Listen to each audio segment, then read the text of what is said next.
Bueno, buenos días. En primer lugar, gracias por venir y interesarse en la charla. Tenemos costumbre de Crilar a hacer seminarios cada 15 días, compartiendo lo que cada uno está trabajando, están siempre invitados a participar. Así siempre son cada 15 días, seminarios, los viernes a las 10 de la mañana. Esta semana estuvimos trabajando con Sebastián. Sebastián Carrosio es investigador, historiador y doctor en ciencias antropológicas del INSIUSA, que es un instituto de humanidades y ciencias humanas y ambientales de Mendoza.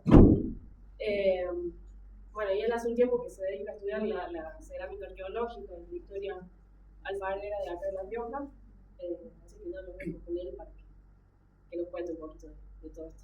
Gracias.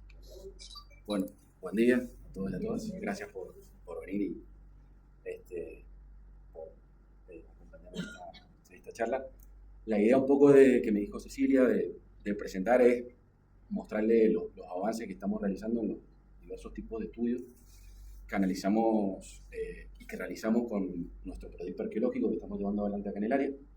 El proyecto arqueológico tiene muchas líneas analíticas, porque bueno, la arqueología es muy compleja y se requiere de evidencia de distintos tipos de materialidades para lograr una buena interpretación de los resultados, de los datos que se van obteniendo. Así que en ese marco, yo en particular me enfoco en lo que tiene que ver con los estudios sobre la materialidad cerámica, las producciones alfareras en general,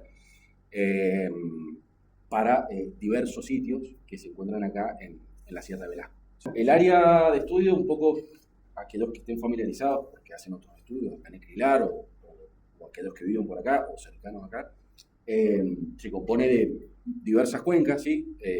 Y los sitios arqueológicos se distribuyen a lo largo de la cuenca, muy cercana a las localidades que se habitan en la actualidad. Entonces, desde hace aproximadamente como 10 años que el proyecto lo inició Pablo Caiza, y hemos venido trabajando en muchos de los sitios arqueológicos que se encuentran en la cuenca, y desde hace un año que hemos ampliado un poco el área de estudio y estamos realizando los primeros trabajos en el área de Aymogasta y Bañados del Pantano, ¿sí? Al norte de esta área.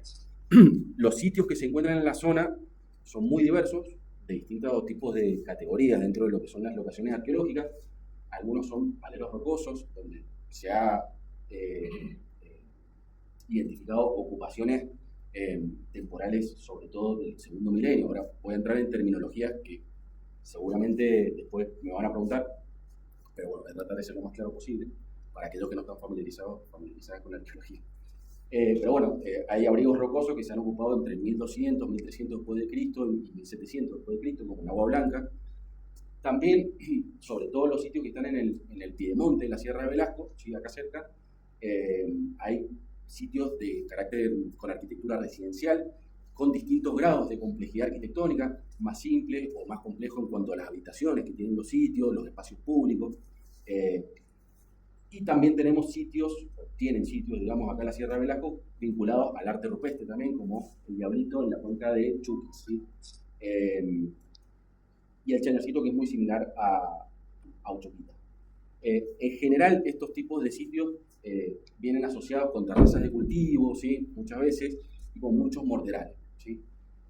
Esto nos habla un poco de las diversas actividades económicas, ¿sí? De subsistencia que tuvieron estas poblaciones durante los últimos 2000 años, ¿sí?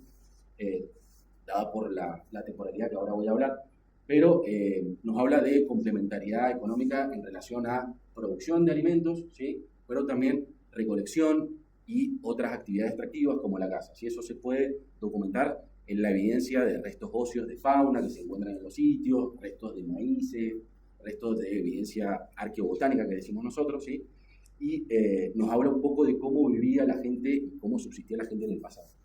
En el área de Bañados del Pantano y Aymogasta el ambiente es totalmente distinto, un ambiente más árido, ¿sí? Un clima más árido, un ambiente más de tipo secano, y no se encuentran en superficie muchas evidencias de arquitectura residencial. Sí hay otro tipo de estructuras aparentemente relacionadas con las prácticas de manufactura, y esto es muy interesante dentro de las labores que estoy realizando yo. Pero bueno, como todavía no realizamos muchos trabajos en esta área, solamente voy a mencionar muy poco respecto a bañados de pantano. En cuanto a la cronología que tienen los sitios que se ubican acá en la Sierra de Velasco, yo no voy a extenderme mucho en esto, pero para que tengan una idea, básicamente la mayor parte de los sitios fueron ocupados entre aproximadamente el 200, 300 después de Cristo hasta el 1000, más o menos, ¿sí? Es decir, que hay una ocupación muy intensa, ¿sí?, de las poblaciones, lo que sería para nosotros dentro del primer milenio del año, ¿sí? Existen ocupaciones posteriores, por supuesto, bueno, siguen habiendo, pero esa intensidad, digamos, que se da ocupacional para el segundo milenio, baja, ¿sí? No se encuentran tantos sitios asociados a una cronología que es posterior al 1000 después de Cristo, ¿sí? Esta densidad ocupacional y la relación con lo temporal se vincula siempre con determinado tipo de evidencia arqueológica. En este caso, los estudios arquitectónicos que han realizado mucha gente del equipo está viendo que para los primeros momentos de la ocupación, es decir, para el 200, 300 después de Cristo, los sitios arquitectónicos en general son muy sencillos, ¿sí?, con pocas estructuras, sin tanta complejidad, ¿sí? Para el segundo momento ya la densidad ocupacional es mucho más grande, así como las características de la arquitectura y de los espacios que tienen los diversos sitios arqueológicos. Y ya para el tercer momento, más tardío, la ocupación se da sobre todo en aleros, como Agua Blanca, ¿sí?, hasta el momento que lo hemos encontrado, por supuesto, y un sitio que se encuentra fortificado, que se asemeja dentro de lo que es la arqueología para el noroeste argentino, denominamos Pucará, ¿sí?, quizás ustedes han escuchado alguna vez este término, que se relaciona con sitios defensivos, ¿sí? Estos tipos de sitios son típicos de un periodo dentro de la historia del noroeste argentino que se da después del 1000, ¿sí?, hasta el 1500 después del Cristo aproximadamente. No tenemos mucha más evidencia respecto a este tercer componente ocupacional. Ahora bien, este tipo digamos, de fechados y la evidencia material que encontramos asociada a los sitios no es algo aislado en la Sierra de Velasco, digamos. La Sierra de Velasco se inserta dentro de ciertas dinámicas temporales y ocupacionales dentro de una prehistoria muy extensa de lo que es el área cultural, que nosotros denominamos así dentro de la arqueología, del noroeste argentino, ¿sí? Entonces, siguiendo los estudios tradicionales que existen en la región, y esto de manera ilustrativa, así no me voy a detener mucho en esto, pero básicamente la mayor parte de los sitios que nosotros estamos trabajando en el área se relacionan dentro de lo que la arqueología, el marco cronológico, se ha determinado, de acuerdo a los estudios que realizaron ya arqueólogos de la década del 50 en adelante, con lo que sería el periodo temprano y medio, agropecuario temprano y medio, es decir, las sociedades, las primeras comunidades productoras de alimentos que se desarrollaron en el agua, ¿sí? En el área.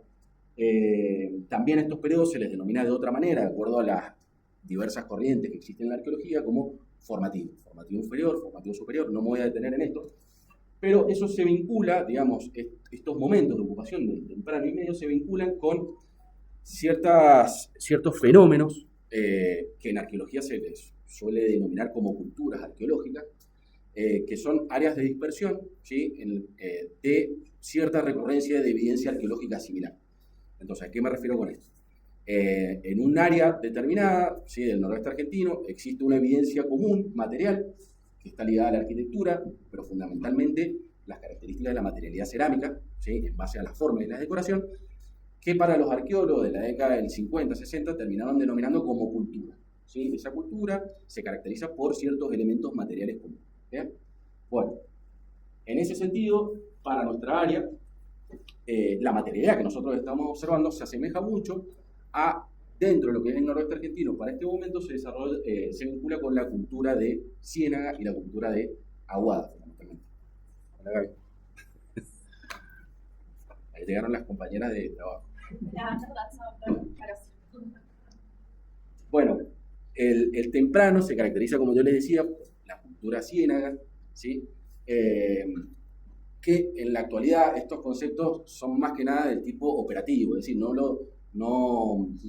lo relacionamos con ciertos tipos de grupos étnicos ni nada por el estilo, simplemente que sirven de manera operativa para tratar de entender con la materialidad con la que trabajamos, ¿sí? Pero como muchos de ustedes no están familiarizados con la arqueología, yo trato de mostrarles un poco de qué les estoy hablando cuando hablo Ciénaga o Aguada y esos tipos de términos, ¿sí? Ciénaga se ha vinculado fundamentalmente con las sociedades del periodo temprano, formativo inferior, y se caracteriza por diversos tipos de modalidades en la producción alfarera, como las que ustedes están viendo en pantalla. Este tipo de desarrollo, ¿sí?, de esta materialidad se realiza, o por lo menos se ha periodizado, entre el 0 o el 100, 200 a.C. hasta el 500 aproximadamente después de Cristo en el noroeste argentino, en base a fechados que existen en algunas otras áreas del noroeste argentino, como el Valle de Gualfín, ¿sí?, acá cercano a Catamarca. A partir del 500, 600 después de Cristo hasta el 1000, en realidad es más complejo la temporalidad, pero aproximadamente hasta el 1000 se desarrolla otro fenómeno, ¿sí?, que se conoce como la cultura de la aguada, ¿sí?, de acuerdo a los marcos tradicionales que existen para el noreste argentino, y la materialidad cerámica es la que ustedes están viendo en pantalla. Este tipo de materialidad es interesante para nosotros a niveles comparativos, ¿sí?, para relacionar nuestros registros, es decir, los registros que encontramos nosotros en la Sierra de Velasco, con lo que se observa en la región. ¿Bien? Simplemente eso.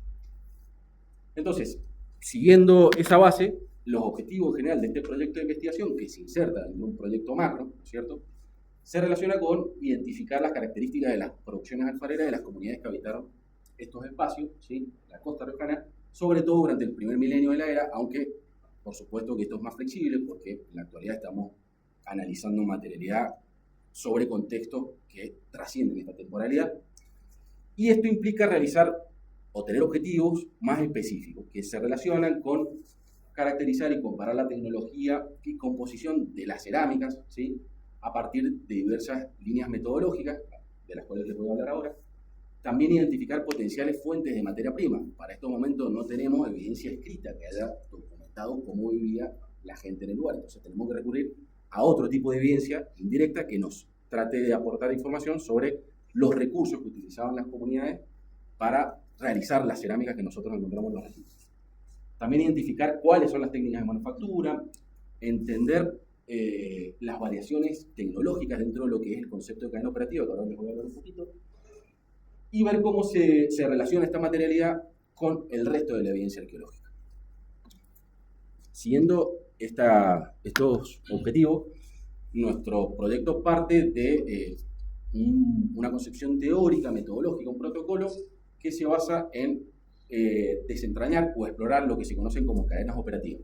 Desde el punto de vista técnico, la cadena operativa implica, la cadena operativa cerámica, esto se puede trasladar a cualquier otra materialidad. La cadena operativa cerámica implica desde la recolección de materias primas hasta el uso y el descarte de los objetos cerámicos, ¿sí?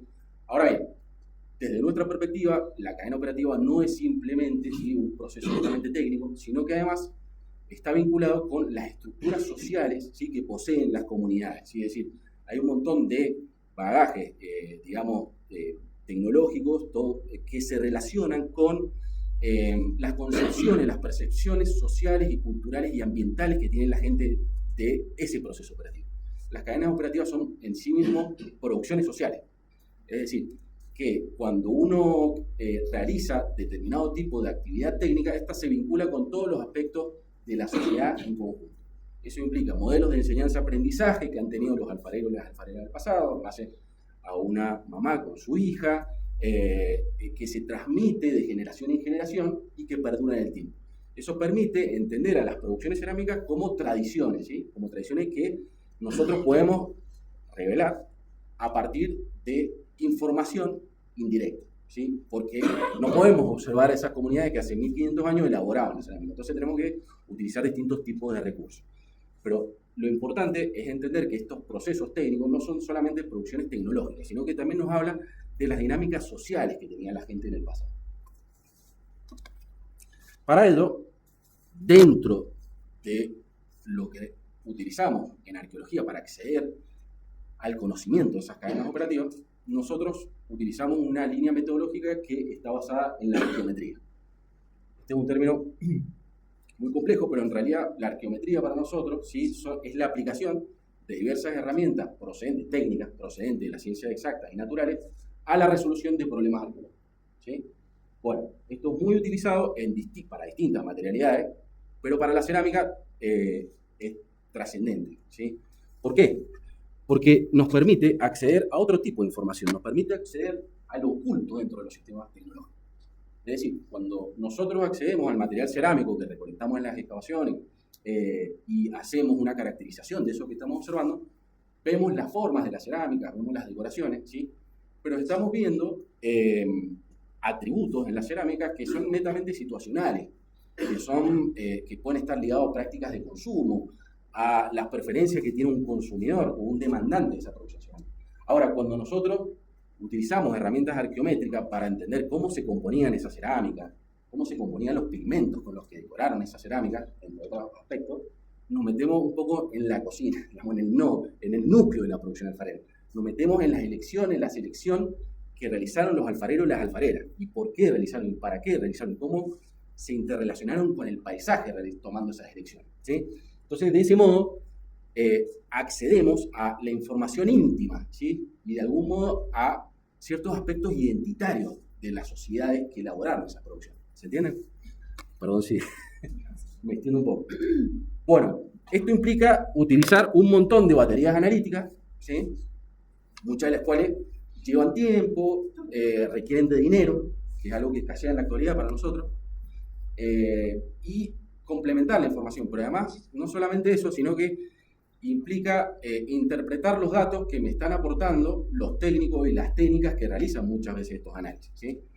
Entonces, esto, si bien es complejo, bien, realizar este tipo de estudios arqueométricos, también es muy enriquecedor porque uno termina aprendiendo mucho en esos contactos que tienen con la geóloga, los geólogos, ¿sí? O los biólogos, o los etcétera, etcétera, que se vinculan a las ciencias naturales, ¿cierto? Entonces, uno entiende a la arqueología como práctica, y esto trasciende mi tema de trabajo, pero la arqueología es una disciplina que se nutre, ¿sí? De muchas disciplinas, ¿sí? Y creo que eso es lo que la hace rica, digamos, a diferencia quizás, bueno, no quiero ejemplificar con otros casos, pero por ahí existen otras disciplinas que son más cerradas en sí mismos, y eso es algo que el arqueólogo en la actualidad no contempla, ¿sí? Se vincula con historiadores, se vincula con sociólogos, con psicólogos, se vincula con gente de la ciencia natural, y eso termina enriqueciendo un montón las interpretaciones que tenemos sobre los registros arqueológicos que trabajamos.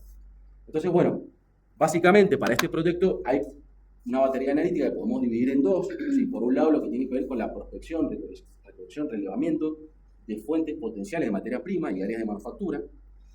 Eso implica reconocer el país en el paisaje, ¿sí? Que es muy grande, muy amplio, acá en la Sierra de Velasco, lo que pueden ser fuentes de arcilla, lo que pueden ser arenas, ¿sí? Y además lo que tiene que ver con estructuras de producción vinculadas a la materialidad que estamos encontrando. Eso es lo más difícil. Cuando hablo de estructuras de producción, me refiero a posibles hornos, ¿sí? A áreas de manufactura, ¿sí? Talleres de fabricación. Todo eso, la evidencia arqueológica es muy difícil de encontrarlo, pero bueno, hacemos el esfuerzo, por supuesto, en cada trabajo que realizamos. Y por otro lado, lo que tiene que ver con los estudios de procedencia y aspectos tecnológicos, la arqueometría, a partir de todas estas técnicas que ustedes ven en pantalla, son aquellas herramientas que nos permiten conocer cómo se componían las cerámicas y los pigmentos y las técnicas que emplearon las alfareras en el pasado para elaborar esas cerámicas, ¿sí? Digo alfarera porque en general, de acuerdo al estudio etnográfico, la mayor parte de las producciones domésticas las hicieron las mujeres. Entonces, por ahí uno está más familiarizado con esos temas. Ahora bien, hay muchos de los estudios, como los estudios químicos, que no los hemos podido realizar. Lo que yo les voy a mostrar tiene que ver con el resto de los avances que hemos tenido en diversas líneas metodológicas que sí hemos avanzado.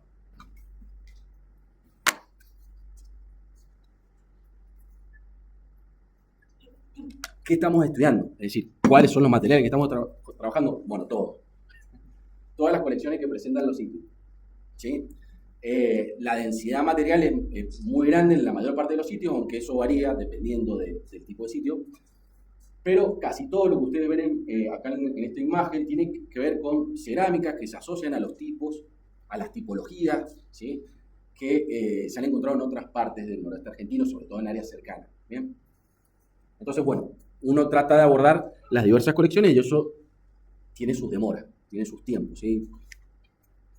Los trabajos de campo han permitido reconocer cualquier cantidad de fuentes potenciales para la producción alfarera. Estos trabajos los venimos realizando desde hace prácticamente 4 años, entonces esto ha implicado viajar y conocer mucho de los distintos ambientes que tiene la Sierra de Velasco, y bueno, hallar arcilla, por supuesto, y otros tipos de sedimentos para relacionar esos sedimentos con la materialidad cerámica a partir de la evidencia, a partir de los análisis arqueológicos.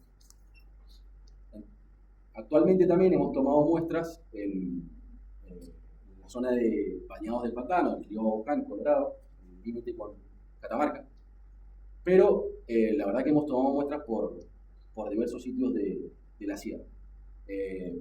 ¿Cómo accedemos al conocimiento de esta fuente? Bueno, muchas veces la gente que vive acá nos cuenta, ¿sí? Es prácticamente la mejor información que tenemos proviene de la gente que vive acá y que sigue utilizando estos recursos para sus producciones cerámicas, y también, por supuesto, utilizamos cartas geológicas, ¿no es cierto? Tenemos en cuenta la multiplicidad de información a la que podemos acceder, pero bueno, muchas veces las cartas geológicas en general no mapean este tipo de sedimentos, entonces a nosotros se nos dificulta y recurrimos a la gente que sabe, realmente. Se ha tomado muestras por toda la Sierra de Velasco, como yo le decía, en las distintas cuencas, y después, bueno, el resto de los trabajos que estamos realizando se relaciona con estos análisis arqueométricos. Esto que ustedes están viendo en pantalla se vincula con los análisis petrográficos, ¿sí? Los análisis microscópicos que tienen las cerámicas, las pastas cerámicas, ¿bien? Entonces, ¿qué es lo que estamos viendo? Bueno, a su izquierda lo que ven son imágenes de lupa binocular que también empleamos, ¿sí? Para hacer observaciones submacroscópicas, y a la derecha lo que ustedes ven son microfotografías de láminas delgadas, que son las mismas que utilizan los geólogos para hacer sus estudios petrológicos, ¿sí? Y petrográficos. El procedimiento para la elaboración es muy similar, ¿sí? Para el estudio de las rocas como para el estudio de cerámica, ¿sí? Entonces, ¿qué es lo que estamos advirtiendo a partir de ciertos tipos de estudios? Los estudios petrográficos se han efectuado sobre cerámicas, no de todos los sitios, pero sí ya tenemos información relevante sobre distintos contextos temporales, espacios temporales. Entonces, la información realmente es bastante significativa. Por un lado, este tipo de información sobre las pastas nos está diciendo que, por ejemplo, en el sitio Chuquita, que se encuentra acá, en la cuenca de Anidaco, un poquito más arriba, que trabajó Gabriela, las cerámicas se componen de forma heterogénea. Existen rocas que se observan en esas pastas que se vinculan positivamente con la geología de la Sierra de Velasco, pero también hay cerámicas que no tienen ese vínculo tan estrecho con la sierra porque en líneas generales se componen de material volcánico que no es propio de la Sierra de Velasco. ¿Sí? Sí. Sí, por supuesto. Porque sí hay cenizas volcánicas. Sí, ya sé que hay. ¿Por qué decir entonces? Porque hay en distintos lugares. Ahora voy a profundizar respecto a eso. Lo que tiene que ver con la geología propia de la sierra, ¿sí? Se vincula esencialmente con formaciones plutónicas y metamórficas. ¿Bien? Ahora bien, ¿cómo? Sí. Ahora bien, los materiales, los vitroclastos, ¿sí? Que están relacionados con cenizas, pero también con otras formaciones volcánicas, ¿sí? Se hallan en sectores muy específicos dentro del área. Ahora les voy a mostrar un mapa, ¿sí? Que se relacionan con las áreas bajas que se encuentran acá en la Sierra de Velasco. Uno tiene que ver con el área de Uspinango, donde se encuentran formaciones sedimentarias asociadas a tobos vítreos, y más al norte, en la zona de Aymogasta, Arauco y el área del río Abaucán, Colorado o Salado, como quieran llamarle, que procede con el dedo, ¿sí? Eso es lo más cercano que tenemos en cuanto a lo composicional que sabemos hasta el momento. Por supuesto que esto es dinámico y uno va relevando nuevas fuentes y va obteniendo conocimiento, ¿cierto? Pero específicamente para el caso de las cerámicas de este sitio, lo que encontramos es una heterogeneidad composicional. Esto es diverso para otro sitio que se encuentra justamente en el área baja de la sierra, ¿sí? La zona de la punta, del río de la punta, que no tiene agua, ¿sí? Se encuentra el cauce, y ahí se han encontrado morteros, se han encontrado algunas estructuras habitacionales que también excavó Gabriela, además de realizar cualquier cantidad de prospecciones. Y en el área de la punta se han encontrado materiales cerámicos que están compuestos casi en su totalidad por rocas volcánicas y por vidrio volcánico. Esto contrasta mucho con la evidencia de Diego Chuquita, ¿sí? Ahora después vamos a hablar de las interpretaciones que surgen a raíz de todo esto. Bien, Otros sitios que también se han explorado, de acuerdo a estos análisis, tienen que ver con este sitio que es más tardío, sí, corresponde al segundo milenio, que se conoce como Alero Blanca. En este lugar, la cerámica no se asocia tipológicamente a mucha de la evidencia que se encuentra a nivel regional, pero existen algunos patrones que nos podrían indicar que se trata de cerámica correspondiente al segundo milenio. Entonces, aquí lo que vemos también es una heterogeneidad composicional. Observamos cerámicas compuestas por vidrio volcánico, compuestas también por roca metamórfica y plutónica, y también cerámicas que están compuestas por tiesto molido, también se lo conoce como chamoy, ¿sí?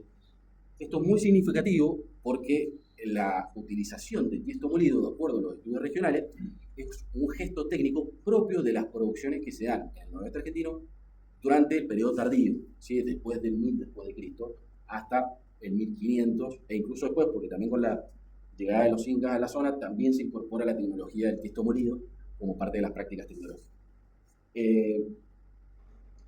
Y por último, dentro de la petrografía, por supuesto, el sitio Loma Pircada, que es el sitio que actualmente está trabajando Lourdes Iniesta, que también vino, me dijo que no iba a venir, pero vino. Y solamente hemos hecho algunos avances de muestras, pero también lo que estamos viendo es heterogeneidad. Por un lado, observamos algunas muestras que podrían relacionarse con la geología cercana, ¿sí?, a la loma, y con materias primas que serían ajenas, ¿sí? Cuando hablo de cercano o lejano, eso es muy discutido dentro de la arqueología y dentro de las producciones alfareras. Sabemos que etnográficamente, sí, hay muchos estudios etnográficos. Cuando hablo de estudios etnográficos, hablo de los estudios que se realizan sobre las producciones cerámicas en comunidades actuales. ¿Bien? Sobre todo tenemos los patrones de las comunidades del área andina, que es la referencia para nosotros. Nosotros nos insertamos como área cultural en el área andina, ¿bien?, en los Andes. Entonces, en ese sentido, los estudios etnográficos que se realizan desde hace más de 70 años han documentado que en líneas generales los y las alfareras recurren a fuentes de materia prima que no suelen superar los 10 kilómetros a la redonda del lugar de producción, ¿sí? Por supuesto que no hay un patrón, no hay un criterio arbitrario para eso, pero sí es algo que tenemos que tener como referencia para entender con qué nos enfrentamos en los registros. ¿Bien? Sabemos, por supuesto, que existen y han existido alfareros y alfareras itinerantes que llevan sus materias primas a los lugares, a los distintos lugares, y producen cerámicas en esos lugares, ¿sí? Pero bueno, tratamos de utilizar la información disponible de distintas evidencias para interpretar nuestros datos. Entonces, en ese sentido, sabemos que hay composiciones en la cerámica que se relacionan con la sierra, con el piedemonte de la sierra, y composición que se vinculan con o las áreas bajas o áreas ajenas a esta área de estudio. ¿Bien? Entonces, siguiendo esa línea, esto es un mapa geológico de Toselli, ¿sí?, que es bastante reciente, para nosotros reciente, de 2018, 2019, y lo utilizamos como base para todos los estudios composicionales. Entonces, lo que ustedes ven en los círculos, en el rectángulo rojo, se vincula con la ubicación de los sitios arqueológicos que estamos trabajando en la actualidad. ¿Bien? Los círculos verdes nos hablan de esa posible procedencia de las composiciones volcánicas que nosotros estamos advirtiendo en las partes. ¿Bien? Para corroborar esto, no basta con hacer análisis petrográfico, se requiere hacer análisis geoquímico. Es decir, existen técnicas procedentes de las químicas, de herramientas químicas, que permite reconocer la similitud de elementos tanto en cerámica como en materias primas. Si eso coincide, como está sucediendo, como se está observando desde la petrografía, ahí podemos concluir o armar una especie de patrón de las posibles áreas de procedencia. Bien, ahora, no solamente hemos hecho análisis petrográfico, sino que también estamos realizando análisis composicionales, mineralógicos y químicos de los pigmentos que tiene la cerámica. ¿Bien? Entonces, por supuesto que siempre hay mucho para analizar, entonces lo que se hace es tomar una muestra más o menos representativa, pues los costes no nos dan, ¿sí? Estas técnicas son caras de aplicar. Entonces, la muestra tratamos de seleccionar aquellos que presentan las mejores características, que no se encuentran alterados, que no se por procesos depositacionales, o que mejor conservan su color en los pigmentos usados, tanto en engobe como pintura, para realizar este tipo de técnicas. Lo que ustedes ven acá son imágenes de microscopio barrido electrónico que nos permiten observar el grosor, ¿sí?, de los pigmentos aplicados a la cerámica. ¿Bien? Y en el costado izquierdo lo que ven es el mapeo geoquímico del EDS sobre ese pigmento. ¿Bien? Entonces, ¿qué nos está mostrando esto? Que los colores blancos están compuestos por mucho calcio. ¿Bien? Mientras que los negros encontramos manganeso. Bueno, y los rojos, hierro. Así es sencillo. Pero no sabemos qué mineral utilizar. ¿Sí? Entonces tenemos que recurrir a otra técnica, lo cual implica más dinero. ¿Sí? Entonces, ¿qué utilizamos? La técnica de microespectrometría Raman, ¿sí? Que nos da un aporte sobre la mineralogía que tienen esos pigmentos. ¿Sí? Eso se relaciona con la composición química. ¿Bien? Entonces, ¿qué es lo que estamos advirtiendo? Bueno, que los pigmentos blancos que han usado para los engobes están hechos a base de calcita, sobre todo. También se ha encontrado yeso, pero sobre todo calcita.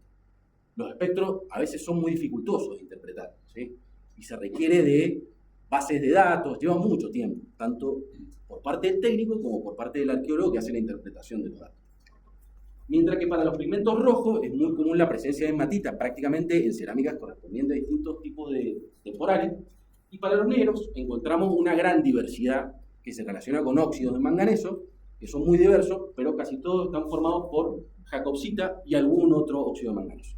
Puede ser pita, puede ser óxido de manganeso y hierro, también criptomelano. Bueno, hay una gran diversidad dentro de la composición, dentro de los pigmentos. Acá tienen una tabla que no se la voy a leer, pero eso, para que tengan una idea de cómo está compuesto todos los pigmentos. Lo interesante de esto es que esos pigmentos que otorgan el color no vienen solos, vienen siempre con aluminosilicato. Entonces eso nos está dando una pauta de que están utilizando, además del pigmento, arcillas que funcionan como coloides para que puedan quedar plasmadas en la cerámica. ¿Bien? Bueno, los análisis climáticos todavía no terminan. Es decir, también implementamos recientemente estudios de difracción de rayos X sobre las pastas cerámicas. Este trabajo lo ha estado haciendo Cecilia Unterle, que nos da información sobre cuáles son los minerales de arcilla que contienen esas cerámicas. ¿Qué es lo relevante? Además de un montón de otros minerales que se encuentran, como calcita, plagioclasa y otros feldespatos, etcétera, que son propios también de las materias primas que se utilizan, la presencia de hilita, ¿sí? Que también es bastante común la presencia de hilita. No nos permite establecer un vínculo con la geología regional directo esto, pero sí a niveles interpretativos tecnológicos es muy significativo. ¿Por qué? Porque la hilita, de acuerdo a estudios experimentales, suele desaparecer en cocciones que superan los 950 grados de temperatura. ¿Bien? Entonces, si la encontramos en la cerámica, nos está hablando de que las temperaturas no superaron esa cocción. Se entiende cómo la información indirecta nos va dando pequeños datos que vamos interrelacionando con todo lo otro para lograr interpretar mejor el resultado. Además, las imágenes SEM, o sea, el microscopio electrónico, que es lo que ustedes ven acá, también nos muestran el grado de sinterización que tienen las hojas de las arcillas, ¿sí? Porque a medida que aumentan las temperaturas se sinterizan, se fusionan y van generando una figura muy homogénea y con poros, ¿sí? Que nos hablan de ese proceso de cocción y cómo ha sido y el alcance de las temperaturas. Por supuesto que es todo netamente inferido, ¿cierto? A partir de este tipo de evidencia. No tenemos el dato concreto. Para eso hay que hacer otro tipo de estudio también que tiene que ver con lo experimental, que es una línea analítica que todavía no logramos o no hemos tenido tiempo para poder llevarla adelante. Entonces, sintetizando un poco, con esto terminamos. ¿Qué es lo que estamos viendo? Estamos viendo, por un lado, que hay muchas recetas para elaborar las pastas de la cerámica de la zona, ¿sí? Muchos utilizaron sedimentos que se vinculan positivamente con las formaciones geológicas de acá, de la sierra, y otras que no, ¿sí? O por lo menos no es lo inmediato. Cuando estamos hablando de lo inmediato, lo que tiene que ver con los 10 kilómetros aproximadamente a la redonda de esos sitios arqueológicos donde se encuentran esos materiales. ¿Bien? Entonces, ¿de qué nos habla esto? Bueno, nos está hablando de que posiblemente existieron muchas redes de intercambio, y esas redes de intercambio de bienes cerámicos, en este caso no vienen solas. Se trata de gente que está circulando, ¿sí? Por distancia incluso considerable, desde diversos sectores cercanos, por supuesto, o posiblemente cercanos, y que vienen al área. Esas redes esas relaciones de intercambio se dan dentro de circuitos de interacción social y cultural, ¿sí? Dentro de circuitos de interacción familiar, ¿sí? Estamos hablando de que posiblemente hay familias, o hay comunidades con muchos lazos familiares que habitan diversos espacios dentro de los distintos ambientes que forman parte de la Sierra de Velasco y alrededor. ¿Bien? Por otro lado, observamos que para algunos sitios en particular, como la punta, se observa una gran homogeneidad, ¿sí?, en el tratamiento, no solamente composicional, sino en el tratamiento de esas pastas, ¿sí? Entonces, eso nos está hablando de una alta interacción y intercambio de información sobre las recetas técnicas que está vinculada a otras dinámicas, ¿sí?, sociales, económicas y culturales que tiene la gente, ¿bien? Y ese tipo de homogeneidad que se observa tanto composicional como tecnológica trasciende las diversas tradiciones o tipologías cerámicas que ustedes estuvieron viendo, como yo les mostraba. Es decir, las cerámicas grises, incisas o pulidas, etcétera, tienen, para algunos sitios fundamentalmente, la misma composición y tecnología que cerámicas que han sido cocinadas en atmósfera oxidante, que son naranjas, ¿sí?, que están pintadas. Entonces, ¿de qué nos está hablando esto? Bueno, muchas cosas. Por un lado, de que posiblemente la misma gente elaboraba de distinta manera, ¿sí?, tenía producción distinta. También nos puede estar hablando de que existe una continuidad en las tradiciones técnicas, porque a partir de otros estudios, no acá, sino en otras áreas del noroeste argentino, se sabe o se infiere que ciertas producciones grisáceas, de funciones reductoras, serían más tempranas, serían como las primeras que se empiezan a manifestar en el área, mientras que las cerámicas pintadas y naranjas o rojizas serían más tardías, ¿sí? Bueno, si seguimos ese esquema, lo que estamos hablando es una continuidad en el uso y de la tradición tecnológica, ¿sí?, más allá de eventualidades y circunstancias que pueden vincularse a patrones sobre los modos de supervivencia, las distintas actividades económicas. Es decir, hay un conservadurismo, ¿sí?, alfarero de conocimientos y tecnológicos que tiene la gente que se transmitió durante 1000 años. ¿Bien? Hasta ahora, lo sabemos. Y que incluso más. Cuando nosotros advertimos esos conservadurismos y los modos de elaboración, nos está hablando de que no existieron procesos disruptivos históricos, ¿sí?, sobre esas comunidades. Uno muy común que suele referenciarse para hablar de estos procesos disruptivos en la producción alfarera tiene que ver con la invasión española. Se cambian los modos de producción, se utilizan nuevas técnicas, vidriado, esmalte, etcétera, y se incorpora una nueva herramienta como el torno para la producción. ¿Bien? Entonces, allí se pueden ver ciertos cambios que son notorios en las producciones. Cuando nosotros observamos un gran conservadurismo, lo que vemos es que no existieron transformaciones significativas, por más que se hayan desarrollado fenómenos de gran alcance, como lo que fue Aguada, por supuesto, en su momento, no cambió los modos de fabricar, ni siquiera y que se relacionó con otras dinámicas sociales, culturales, económicas, de las sociedades que habitaban estos ambientes. Bien, lo otro interesante es que este tipo de evidencia que nosotros estamos viendo acá se relaciona positivamente con los estudios que están haciendo colegas en áreas vecinas. Es decir, que esta información tecnológica no está aislada. Son ideas que están circulando en un gran espacio geográfico, ¿sí?, como el Valle de Aucán, que está acá cerca, el Valle de Antinaco, que está del otro lado de la Sierra de Velasco, que tienen contextos muy similares a los que nosotros observamos acá. ¿Okay? Y por otro lado, que es algo muy común dentro de los estudios arqueológicos, sobre todo de la década del 60 y 70, es asociar ciertos aspectos tecnológicos que tienen las cerámicas con su funcionalidad. Es decir, se utilizaba cierto tipo de composición y tecnología de pasta para una vasija que iba a ser destinada a determinado tipo de función. Bueno, nuestros estudios están determinando que eso no es así.